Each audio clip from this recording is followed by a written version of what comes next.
नमस्कार, आप देख रहे हैं खबर उत्तराखंड और मैं हूं आपके साथ विवेक तिवारी। तो इस वक्त की बड़ी खबर आपको सीधे बता रहे हैं मसूरी से, जहां पहाड़ों में अचानक मौसम का मिजाज बदल गया है और मसूरी में बारिश भी शुरू हो गई है। यह मूसलाधार बारिश हो रही है। बारिश की वजह से तापमान में गिरावट आ गई है। आपको बड़ी खबर मसूरी से बता रहे हैं, जहां पहाड़ों में अचानक मौसम का मिजाज बदल गया है। और इसके साथ ही आपको बता दें कि उत्तराखंड में येलो अलर्ट भी जारी कर दिया गया है बारिश को लेकर के। कई इलाकों में मूसलाधार बारिश हो सकती है। बारिश को देखते हुए येलो अलर्ट जारी किया गया है। बारिश की वजह से तापमान में गिरावट भी दर्ज की गई है। आप तस्वीरें देख सकते हैं किस तरह से तेज हवाएं और बारिश उत्तराखंड में चल रही है। तो आपको बड़ी खबर बता रहे हैं उत्तराखंड से, जहां मौसम का मिजाज बदल गया है। गर्मी शुरू होने से पहले तेज बारिश और आंधी तूफान जैसे हालात बन रहे हैं। येलो अलर्ट जारी कर दिया गया है।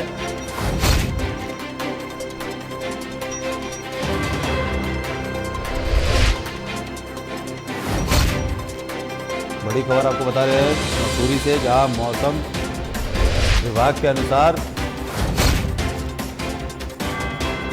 22 से 24 मार्च तक मौसम खराब रह सकता है। 24 मार्च तक मौसम खराब रह सकता है। मौसम विभाग की तरफ से ये जानकारी दी गई है।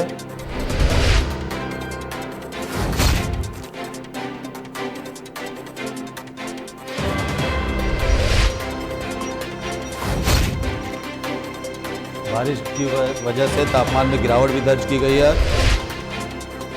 आपको बता दें कि इसमें उत्तराखंड में 30 से 40 किलोमीटर प्रति घंटे की रफ्तार से तेज हवाएं भी चल रही हैं और कई इलाकों में चल भी सकती हैं। येलो अलर्ट जारी किया गया है। इसके साथ ही आपको बता दें कि उत्तराखंड के पर्वतीय जिलों में ऊंचाई वाले कई स्थानों पर सोमवार और मंगलवार को बारिश और बर्फबारी होने के भी पूरे आसार हैं। वहीं मैदानी इलाकों में तेज हवाएं चल सकती हैं। बड़ी खबर आपको बता रहे उत्तराखंड से, जहां मौसम ने अपना मिजाज बदल दिया है। तेज हवाएं चल रही हैं। 30 से 40 किलोमीटर प्रति घंटे की रफ्तार से हवाएं चल रही हैं। इसके साथ ही मूसलाधार बारिश भी हो रही है।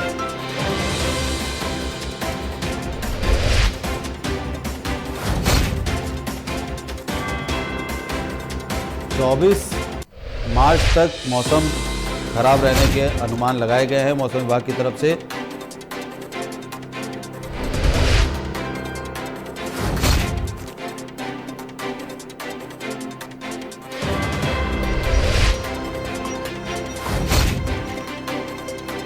तो आपको बता दें कि उत्तराखंड के पर्वतीय जिलों में ऊंचाई वाले कई स्थानों पर सोमवार और मंगलवार को बारिश और बर्फबारी होने के आसार हैं। वहीं मैदानी क्षेत्रों में तेज हवाएं चल सकती हैं। राज्य मौसम विभाग केंद्र देहरादून ने इसको लेकर के येलो अलर्ट भी जारी कर दिया है। राज्य मौसम विज्ञान केंद्र के मुताबिक उत्तरकाशी, चमोली, रुद्रप्रयाग और पिथौरागढ़ में समेत कई जगहों पर, देहरादून और टिहरी जैसे जिले के कुछ क्षेत्रों में भी हल्की और मध्यम बारिश हो सकती है। गर्जन के साथ ये बारिश होने की पूरी संभावना है। वहीं मसूरी में बारिश हो रही है।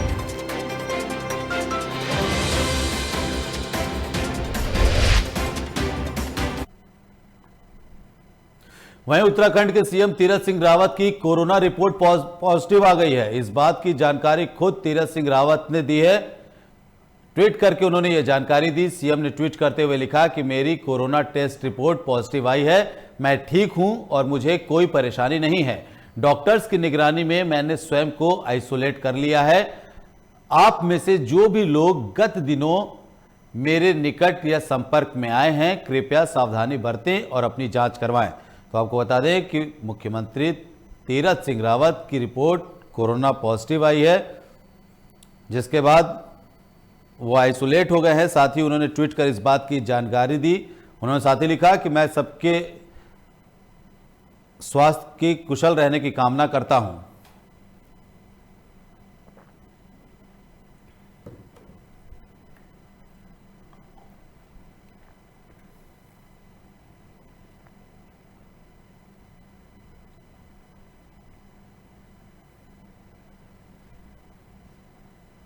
प्रदेश के मुख्यमंत्री तीरथ सिंह रावत वन विभाग द्वारा आयोजित विश्व वानिकी दिवस कार्यक्रम में प्रतिभागी करते हुए उत्तराखंड के जवानी और पानी को बचाए रखने के लिए हम सभी को आगे आना होगा तथा इसके लिए सरकार भी प्रयासरत है।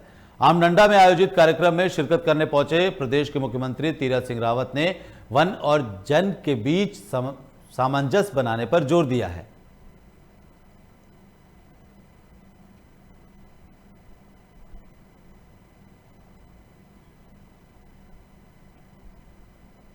आज वन पर्यावरण विश्व दिवस के रूप में मनाया गया है और इसमें वन और जन को जोड़ने का ये एक कार्यक्रम और प्रयास हमारे वन मंत्रालय के द्वारा और बहुत ही मैं कह सकता हूँ कि उससे रोजगार के भी साधन, महिलाओं को समूह के रूप में जोड़ना और उनको रोजगार से जोड़ना, यह एक कार्यक्रम इस माध्यम से किए गए हैं और बहुत सारे इस प्रकार के प्रोजेक्टों का भी शुभारंभ किया।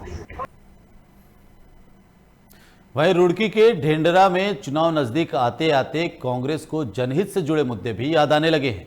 जहां चुनाव नजदीक आते ही कांग्रेस जनहित के मुद्दे उठाकर प्रदेशवासियों का ध्यान आकर्षित करने की कोशिश कर रही है। इसी कड़ी में कांग्रेस के पूर्व प्रदेश अध्यक्ष किशोर उपाध्याय ने वनाधिकार आंदोलन के संबंध में ढेंडरा में एक कार्यक्रम में भाग लिया, जिसमें उन्होंने सरकार से 9 बिंदुओं पर अमल करने की मांग की है। आपको बता दें कि किशोर उपाध्याय ने चेतावनी दी है कि यदि उनकी मांगों पर सरकार ने ध्यान नहीं दिया तो सरकार के खिलाफ कांग्रेस आंदोलन करने के लिए बाध्य होगी। किशोर उपाध्याय ने सबसे पहले केंद्र सरकार से सेवाओं में स्थानीय लोगों को आरक्षण, परिवार के एक सदस्य को पक्की नौकरी समेत तमाम चीजों का जिक्र करते हुए निःशुल्क देने की मांग की है।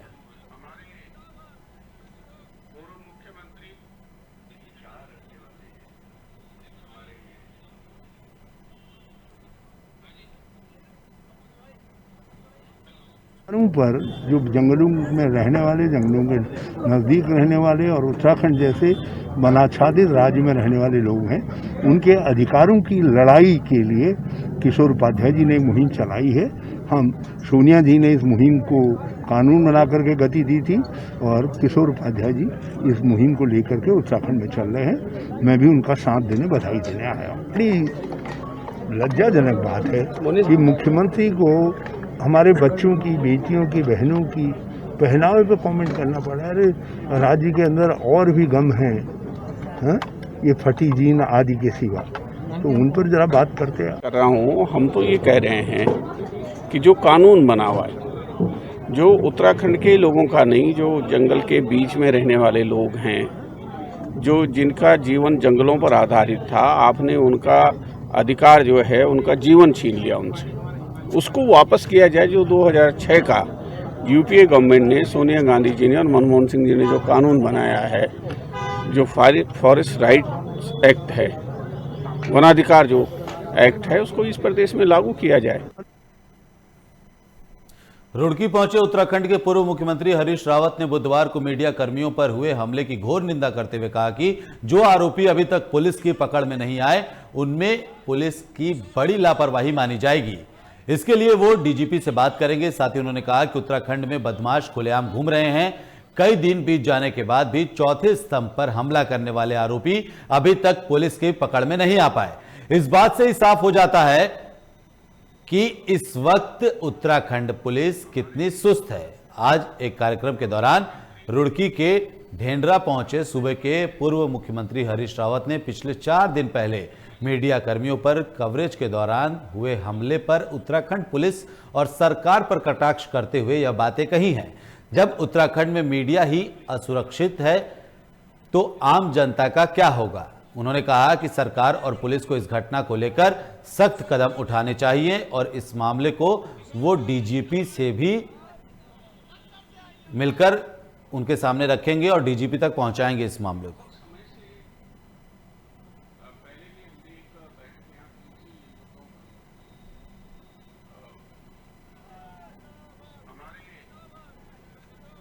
डीजीपी साहब से बात करूंगा और ऐसी गुंडागर्दी नहीं चल सकती।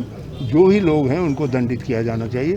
पत्रकारों की सुरक्षा राज्य का परम कर्तव्य है। क्या मानते हैं कि लापरवाही इसमें बड़ी भारी लापरवाही है। ऐसी हिम्मत गुंडों की कैसे पड़ गई? चंबा में स्वरोजगार को बढ़ावा देने के तहत एक दिवसीय जन जागरूकता कार्यशाला का आयोजन किया गया। कार्यशाला में पूर्व कैबिनेट मंत्री और उजपा केंद्रीय अध्यक्ष दिनेश धनय ने बतौर मुख्य अतिथि हिस्सा लिया। इस दौरान उन्होंने कहा कि आज के समय में महिलाएं प्रत्येक क्षेत्र में आगे हैं। राष्ट्र के निर्माण में महिलाओं की अहम भूमिका है।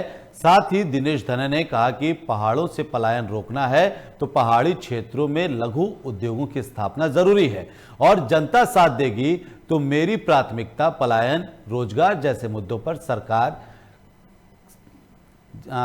पर कार्य करना है। साथ ही पहाड़ी क्षेत्र में अनेकों सुविधा उपलब्ध करवाना है ताकि यहां की प्रतिभाएं अपने क्षेत्र में स्वरोजगार और रोजगार के क्षेत्र में आगे बढ़ सकें। चलिए बढ़ते आगे। प्रदेश के सैनिक कल्याण औद्योगिक विकास मंत्री गणेश जोशी ने ऋषिकेश स्थित होटल नटराजन में प्रेस वार्ता की। इस दौरान उन्होंने कहा कि उत्तर प्रदेश सरकार का स्थान आज उद्योग के मामले में चौथे स्थान पर है और उत्तराखंड का 11वें स्थान पर है। उन्होंने कहा कि उत्तराखंड में उद्योग लगाने की जरूरत है। साथ ही औद्योगिक विकास मंत्री ने कहा कि हरिद्वार सिडकल में 70% युवाओं को रोजगार देने का काम सरकार की तरफ से किया जाएगा।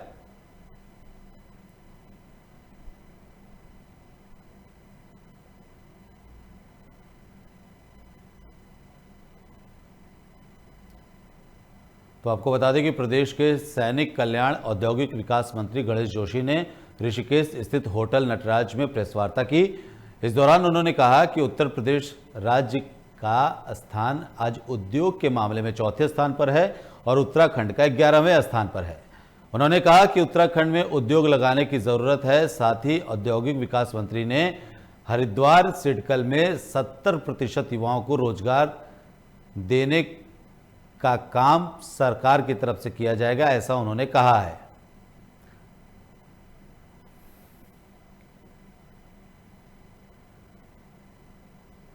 वहीं नैनीताल में उत्तराखंड परिवर्तन पार्टी के राष्ट्रीय अध्यक्ष पीसी तिवारी ने होटल कर्मचारियों की मांग को जायज बताते हुए संघर्ष किए जाने की बात कही है। पीसी तिवारी ने बताया कि उन्हें इस बात की जानकारी मीडिया के माध्यम से मिली है। पीसी तिवारी ने सभा को संबोधित करते हुए कहा कि अगर पहाड़ में कोई भी फैक्ट्री, होटल या अन्य कोई भी उद्योग लगाया जाएगा तो उसमें से 50 से 70% स्थानीय लोगों को रोजगार देना होगा और अगर ऐसा नहीं किया जाता है तो उन्हें शहर से जाना होगा। तो आपको बता दें कि होटल कर्मचारियों की मांग को लेकर के पीसी तिवारी ने बयान दिया। उन्होंने कहा कि होटल कर्मचारियों की मांग जायज है और प्रदेश में ही रोजगार बढ़ाने पर जोर दिया जाना चाहिए। 50 से 70% स्थानीय लोगों को प्रदेश में नौकरी दी जाए।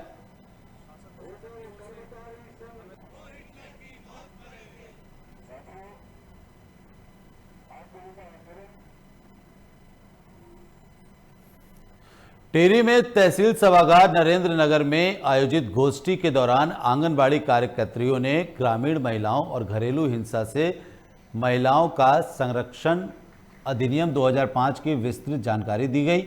आपको बता दें कि जानी मानी एडवोकेट गुरप्रीत कौर और महिला पुलिस कर्मी सोनिया गोस्वामी सहित बाल विकास विभाग नरेंद्र नगर ब्लॉक की इंचार्ज जगदम्बा वर्मा ने गोष्ठी में उपस्थित आंगनबाड़ी कार्यकर्त्रियों और ग्रामीण महिलाओं को घरेलू हिंसा से महिलाओं का संरक्षण अधिनियम 2005 को लेकर जानकारी दी और साथ ही इस दौरान उन्होंने महिलाओं को उनके अधिकारों के संबंध में जागरूक करते हुए कहा कि वो क्षेत्रों में जाकर इस संबंध में महिलाओं को जागरूक करें ताकि हिंसा से बचने के लिए उन्हें दिए गए कानूनी अधिकारों की जानकारी हो सके।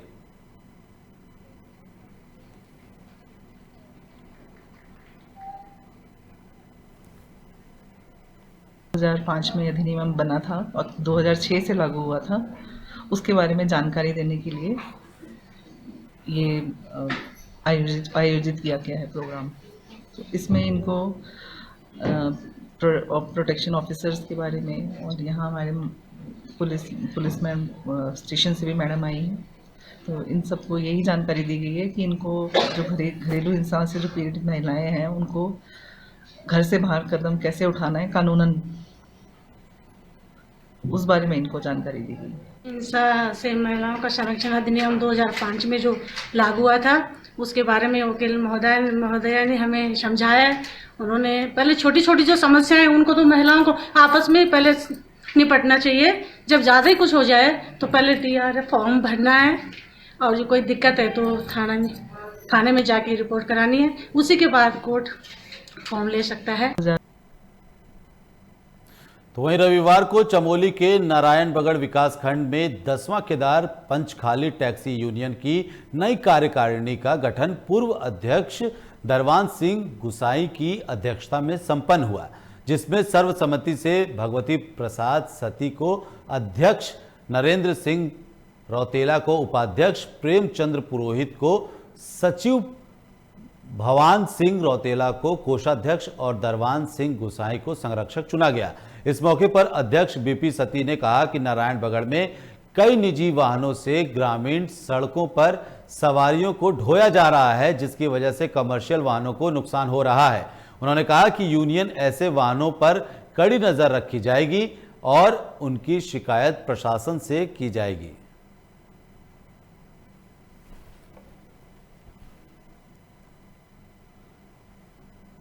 आज का चुनाव भाई साहब हमारा जो 10वां केदार पंचखाली टैक्सी यूनियन है, सबकी सहमति और निर्विरोध मुझे यहाँ पे अध्यक्ष चुना गया है। और ये इस मकसद से हमने चुनाव किया है कि हमारे नई कार्यकारिणी का गठन हुआ है और गठन में सबसे पहले हमारे मुद्दे हैं कि जो निजी वाहनों से द्वारा हमारे सवारियों को ढोया जा रहा है, जबकि हम उत्तराखंड सरकार को टैक्स पे करते हैं।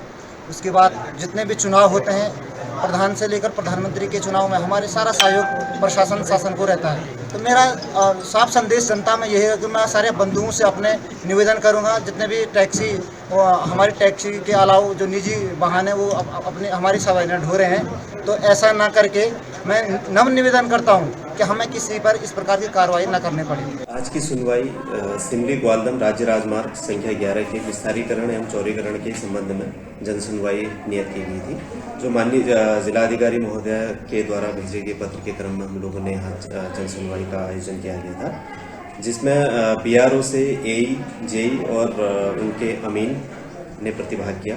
तहसीलदार नारायणबगड़ भी यहाँ पे उपस्थित थे और सभी जनता का समस्याओं को यहाँ पे लिया गया है चौड़ीकरण से संबंध में, और उन समस्याओं का संबंधित विभाग से प्रत्युत्तर भी लिया गया अभी, और उनको निर्देशित किया गया है कि उनकी जो समस्याएं हैं उनको एड्रेस करेंगे, और साथ ही जो समस्याएं इनके स्तर की जो इस स्तर पे समाधान जिनका नहीं हो सकता है उनको जिलाधिकारी महोदय को प्रेषित कर दिया जाए। वहीं उत्तराखंड DGP अशोक कुमार ऋषिकेश के मुनि की रेती स्थित गंगा रिसोर्ट में पहुंचे, जहां पर खुद की लिखी पुस्तक खाकी में इंसान पर आयोजित परिचर्चा कार्यक्रम में हिस्सा लिया। इस दौरान उन्होंने कहा कि खाकी में भी इंसान ही होते हैं। साथ ही उन्होंने कहा कि पुलिस और आम जनता के बीच किस तरह के संवेदनशील भाव होने चाहिए।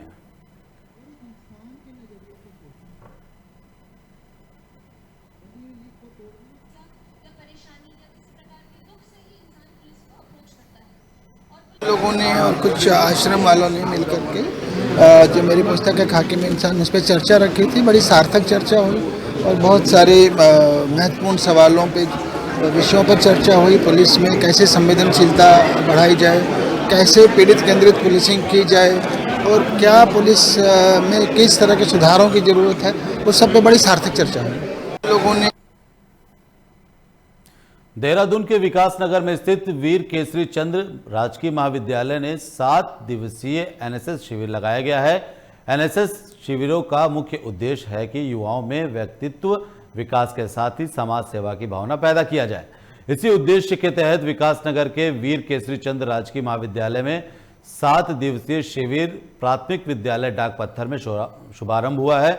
शिविर के पहले दिन मुख्य अतिथि के रूप में डाक पत्थर की ग्राम प्रधान मंजू मेघा के साथ NSS कार्यक्रम अधिकारी डॉक्टर दीप्ति बगवाड़ी, डॉक्टर राखी डिमरी, डॉक्टर आशुतोष त्रिपाठी ने दीप प्रज्वलित कर शिविर का शुभारंभ किया। इस अवसर पर कार्यक्रम अधिकारी डॉक्टर दीप्ति बड़वाल ने कहा कि शिविर का मुख्य फोकस स्वच्छता पर रहेगा। अभी कोविड-19 का फिर से प्रकोप चल रहा है और हम लोग सामाजिक दूरी के साथ साथ सामाजिक कुरीतियाँ, सद्भावना, सौहार्द ये वाला संदेश भी हम देना चाहते हैं, क्योंकि आज के ज़माने में थोड़ा सा मुझे लगता है समानुभूति वाला जो एहसास है वो हम धीरे धीरे खोते जा रहे हैं, संवेदनहीन होते जा रहे हैं।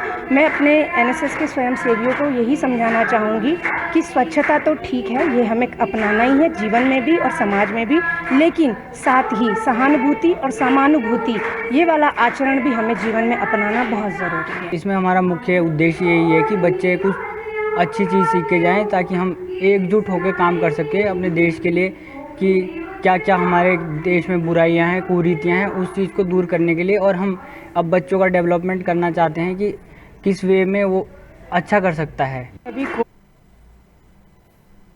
वहीं विकासनगर की बुलाकीवाला तप्पड़ में स्वर्गीय महावीर सिंह चौहान मेमोरियल राष्ट्रीय कबड्डी प्रतियोगिता के समापन समारोह में मुख्यमंत्री उत्तराखंड तीरथ सिंह रावत ने मुख्य अतिथि के रूप में शिरकत की। कबड्डी टूर्नामेंट के समापन समारोह में देश के लगभग 24 टीमों ने हिस्सा लिया। समारोह को संबोधित करते हुए उत्तराखंड के सीएम तीरथ सिंह रावत ने रिप जिन्स मामले पर अपनी सफाई देते हुए कहा कि बच्चे का शारीरिक मानसिक विकास के साथ ही उसका संस्कारवान होना जरूरी है, और ये सब चीजें जिन बच्चों में होती है उसे आगे बढ़ने से कोई नहीं रोक सकता। मुख्यमंत्री ने कहा कि माँ बाप बाजार से अपने बच्चों के लिए अच्छी जींस लाते हैं, लेकिन अगर जींस में कट नहीं लगा है तो बच्चा अपनी जींस में चीरा लगा देता है। ऐसा करके उसे लगता है कि समाज में लोग समझेंगे कि वह अमीर खानदान से है। तीरथ सिंह रावत ने कहा कि फटी जींस पहनने से कोई अमीर गरीब खानदान का नहीं होता। हम सभी को अपनी संस्कृति के हिसाब से खान पान पहनावा रखना चाहिए। अपनी संस्कृति को बचाने का दायित्व हम सभी का है। झांसी की रानी ने भी जब युद्ध लड़ने के लिए गई थी तो वो भी अपने साड़ी में गई थी। वो पूरे तन बदन के साथ में साड़ी और ब्लाउज पहन करके उसने तलवार ढाल उठाया था।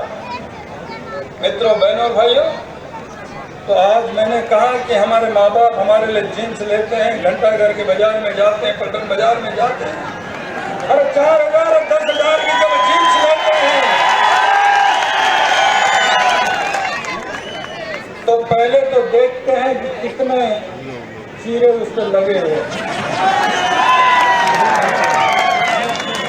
हर माँ बाप ने यदि इस प्रकार की पेंट नहीं ले गए, घर में ले गए, तो रात में लड़के ने उस पर कैंची चला दिया, चीरा मार दिया। बड़ा बाप का बेटा नहीं कहलाऊंगा, बड़ा बाप की बेटी नहीं कहलाऊंगा। मैंने वहीं रुद्रपुर में पत्रकारों के साथ मारपीट के बाद मीडिया सेंटर में एएसपी कार्यालय में धरना प्रदर्शन किया गया। साथ ही अपर पुलिस अधीक्षक प्रमोद कुमार को ज्ञापन सौंपा गया।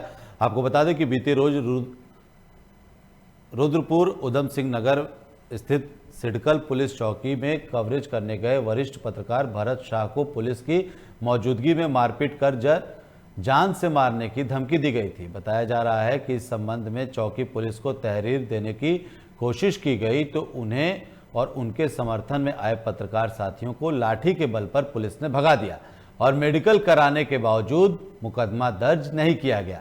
पुलिस के इस अशोभनीय रवैये और पूरे घटनाक्रम की काशीपुर मीडिया सेंटर ने निंदा करते हुए मुख्यमंत्री से मांग की है कि मारपीट करने वालों के खिलाफ मुकदमा पंजीकृत किए जाने का, साथ ही पत्रकारों से दुर्व्यवहार करने के मामले में पुलिस कर्मियों के खिलाफ भी कार्रवाई करने के आदेश दिए जाएं। रुद्रपुर के पत्रकार भरत शाह जी के ऊपर सिडकुल चौकी पे और उनके समेत रुद्रपुर के कई पत्रकारों पर एक तो अभद्रता की गई चौकी पे, ऊपर से उन लोगों के ही विरुद्ध, पत्रकार भाइयों के ही विरुद्ध मुकदमा दर्ज किया गया, जिस पर सांकेतिक धरना हम आज काशीपुर में दे रहे हैं। हमारा संदेश बिल्कुल स्पष्ट है, जब तक दोषी पुलिसकर्मी पद से नहीं हटाए जाएंगे तब तक हमारी ये धरना, हमारी ये कार्रवाई, सरकार से मांग, ये पूर्ण रूप से चलती रहेगी। हमें अगर पेन डाउन करने का भी अगर मौका मिला तो हम इससे चूकेंगे नहीं। पूरे प्रदेश में मैं सभी पत्रकार भाइयों से हम अपील करते हैं कि अगर कभी भविष्य में ऐसा भी नौबत आ गई कि पेन डाउन करना पड़े तो हम एक दिन के लिए पेन डाउन करेंगे। एक ज्ञापन जो कि माननीय डीजीपी महोदय उत्तराखंड को प्रेषित है वो दिया गया है और उसमें जो कल एक घटना हुई है थाना पर उसके विषय में ये ज्ञापन किया गया है।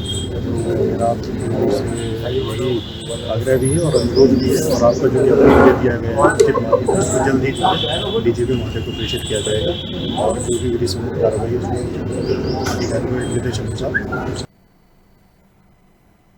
पीएनजी राजकीय स्नातकोत्तर महाविद्यालय रामनगर की राष्ट्रीय सेवा योजना छात्रा इकाई के विशेष शिविर के 6वें दिन की शुरुआत लक्ष्य गीत से हुई।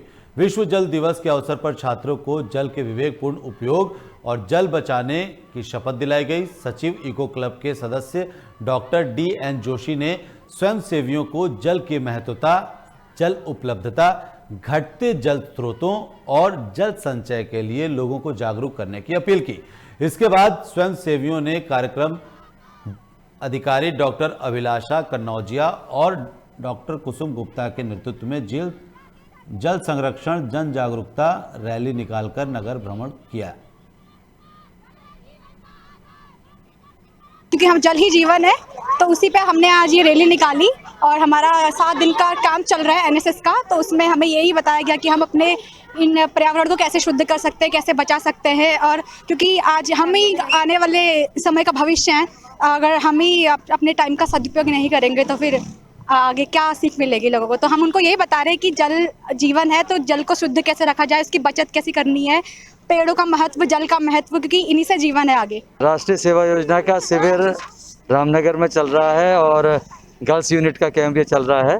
तो इसमें आज अंतर्राष्ट्रीय जल दिवस के अवसर पर बच्चों ने जल के बारे में लोगों को बताया है, जल कैसे शुद्ध रखा जाए, कैसे उसको बचत की जाए और कैसे इसका उचित उपयोग कैसे किया जाए। तो इसके लिए जन चेतना की रैली है, एक नमामि गंगे योजना है उसका भी ये लोग प्रचार प्रसार कर रहे हैं। रामनगर में किसान पंचायत में पहुंचे किसानों ने केंद्र सरकार द्वारा लागू किए गए कृषि कानूनों को रद्द किए जाने की मांग को लेकर सरकार के खिलाफ जमकर गुस्सा निकाला। बता दें कि रविवार को जहां एक और प्रदेश के मुख्यमंत्री तीरथ सिंह रावत का रामनगर में कार्यक्रम था, तो वहीं पहले से ही प्रस्तावित रविवार को किसान पंचायत को लेकर प्रशासन के हाथ पांव फूले हुए थे। कार्यक्रम स्थल पर भारी मात्रा में पुलिस बल तैनात किए गए थे। संयुक्त किसान मोर्चा के तत्वाधान में आयोजित इस पंचायत में किसानों ने तीनों काले कृषि कानूनों को रद्द करने, किसानों को MSP की कानूनी गारंटी देने, साथ ही वनाश्रित समुदाय को भूमि पर मालिकाना हक देने और जंगली जानवरों से इंसानों एवं मवेशियों और फसलों की सुरक्षा करने की मांग की।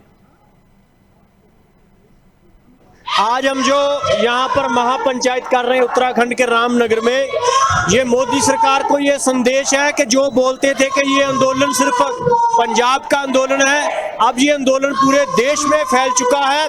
और दूसरा जो बोलते थे कि ये आंदोलन सिर्फ किसानों का है, इस आंदोलन में भूमिहीन लोग, दलित, महिलाएं, सभी लोग कूद पड़े हैं।